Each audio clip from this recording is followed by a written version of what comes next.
Sa kauna-unahang pagkakataon, idinaos ang tradisyonal na Santa Cruzan sa bansang Croatia.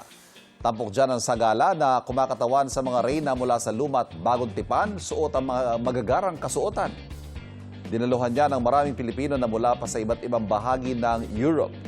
Bago yan, isang misang isinagawa sa St. Vincent de Paul Church. Pinangunahan niya ni Father Andrew Bayal na ipinaliwanag ang kahalagahan ng Santa Cruzan. Pagpapatunay raw ito na nananatiling buhay ang pananampalataya at kultura ng mga Pilipino saan man naroon. Dito naman sa Pilipinas, ipinagdiwang ang pagtatapos ng Flores de Mayo sa Samal, Bataan. Tampok dyan ang imahe ng mahal na Birheng Maria sakay ng karo na puno ng mga bulaklak. Kasabay niyang pumarada ang mga sakristan at batang may mga hawak ring bulaklak at maliliit na imahen ng Birhen.